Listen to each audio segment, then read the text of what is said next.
Pada suatu hari, gadis pujaan Kais tengah berdiam di taman dekat rumpun bunga lili dan ditemani beberapa putri. Gadis Arab itu tampak mekar bersemi, bibirnya terlihat lembut kemerahan, giginya putih berkilap bagai batu mutiara yang baru kelar dari cangkang. Rambutnya tampak ikal bergelombang. Setiap mata yang memandang sangat mustahil tidaklah terkesima.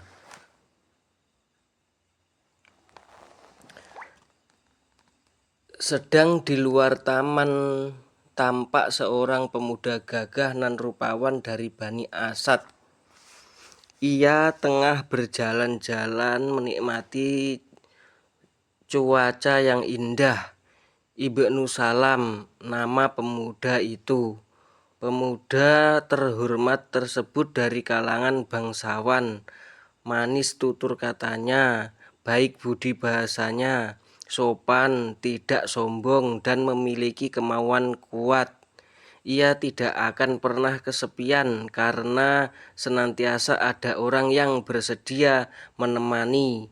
Senyum yang selalu tersungging di bibirnya semakin menambah pesona pemuda bertubuh kekar tersebut. Ibnu Salam melihat Laila di taman bersama beberapa putri lain yang menemani. Bola mata pemuda itu tertuju persis ke arah pancaran cahaya kecantikan Laila nan bersinar. Ibnu Salam terkesima melihat mata Laila yang indah menyiratkan kelembutan. Seketika itu tumbuh benih-benih asmara dalam dadanya. Memang begitulah perangai pemuda yang melihat Laila. Gadis bunga kabilah Bani Qotibiyah itu bak minyak yang menyiram api dalam dada. Hingga benih api cinta sebesar biji zarah pun bisa semakin membesar dan semakin lama memenuhi seluruh rongga dada. Walaupun perjumpaan itu baru sekejap, namun sudah cukup bagi Ibnu Salam untuk menancapkan niat dalam dada ingin meminang Laila. Rasa bahagia menerangi hati Ibnu Salam. Perasaan itu bagai suara seruling yang lembut menyusup dalam jiwa. Cinta sudah membuat Ibnu Salam laksana orang mabuk. Ia ambil pundi-pundi emas, kemudian ia sebarkan di sepanjang jalan yang ia lalui sebagai wujud syukur telah bertemu gadis nan elok rupawan. Kemudian pemuda gagah itu menebar emas, bak menebar pasir atau menyiram air. Seolah-olah emas tersebut tiada memiliki nilai sedikit pun. Apalah guna pundi-pundi emas bila cinta sudah menyihir jiwa? Apalah arti batu kaca jika sudah mendapatkan permata? Ibnu Salam bergegas kembali ke kediamannya. Kemudian ia menemui kedua orang tuanya dan menyampaikan kehendak hatinya.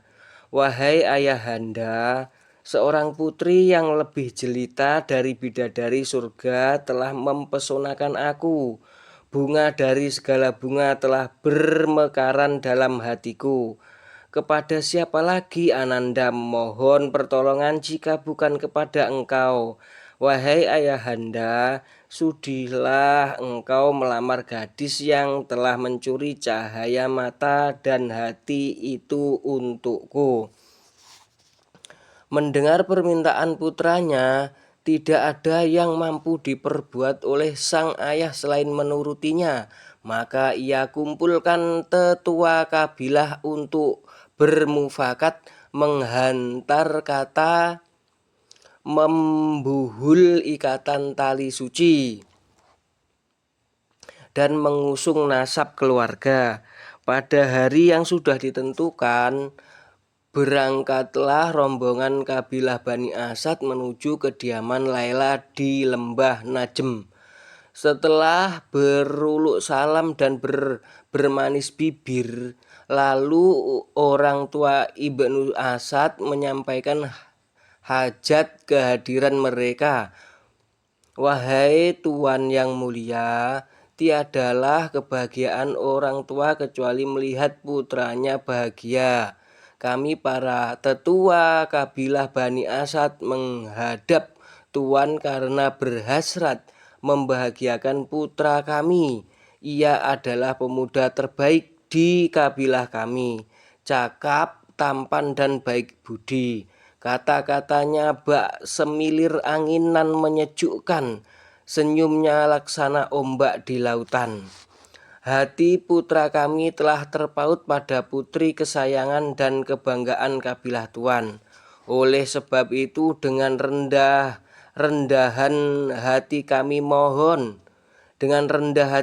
mohon, perkenankanlah kami meminang putri Tuan yang kecantikannya sudah tersohor di seluruh jazirah Arab dan senyumnya mengguncang penghuni bumi. Kami laksana tawanan atau budak yang siap dan patuh menuruti semua kehendak Tuan, asalkan dapat melihat putra kami tersenyum.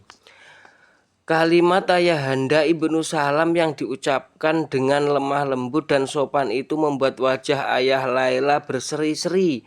Namun mereka masih diliputi kebimbangan. Bukankah ini kesempatan emas? Apalagi yang harus dipertimbangkan, bukankah pemuda itu berasal dari keluarga bangsawan dan terhormat, dan pemuda itu pun bak kilauan mutiara di kedalaman lautan. Tidakkah itu berarti mereka sudah mendapat menantu yang sepadan dari nasab dan kekayaan? Bermenantukan pemuda seperti Ibnu Salam akan menyelamatkan nama baik mereka dari lidah orang-orang Arab yang lebih tajam dari pedang. Demikian juga mereka masih diliputi kebimbangan. Di hati kedua orang tua itu masih ada kebimbangan untuk segera mengucapkan persetujuan. Mereka berpikir keras agar penolakan itu tidak sampai menyinggung perasaan. Mereka tidak ingin permata yang mahal harganya itu lepas dari genggaman.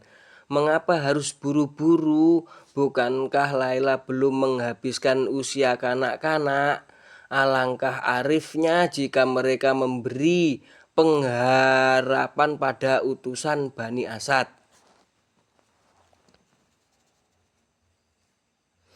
Dengan penuh kelembutan, ayah Laila menjawab, "Apa yang Tuan sampaikan sangatlah menggembirakan hati kami.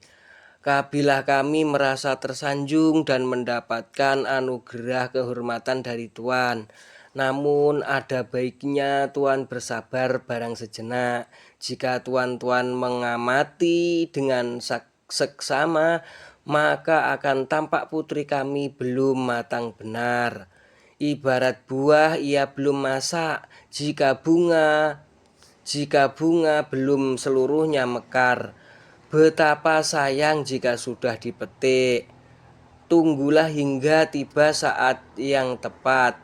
Jika bunga sudah mekar sempurna dan telah masak serta siap dipetik, bunga sempurna tersebut keharumannya akan menyebar ke setiap sudut dan tak mudah layu.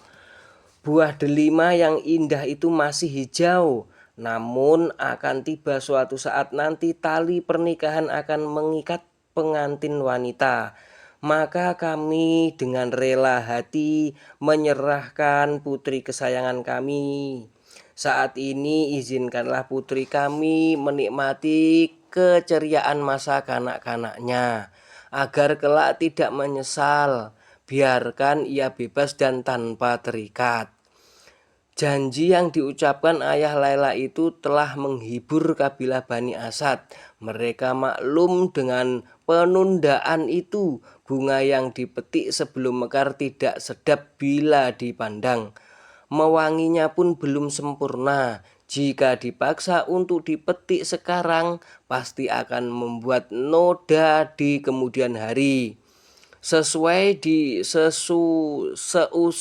dipertimbangkan dengan matang pendapat keluarga Laila tersebut, Bani Asad minta izin pada tuan rumah dan berjanji akan datang kembali di suatu hari nanti.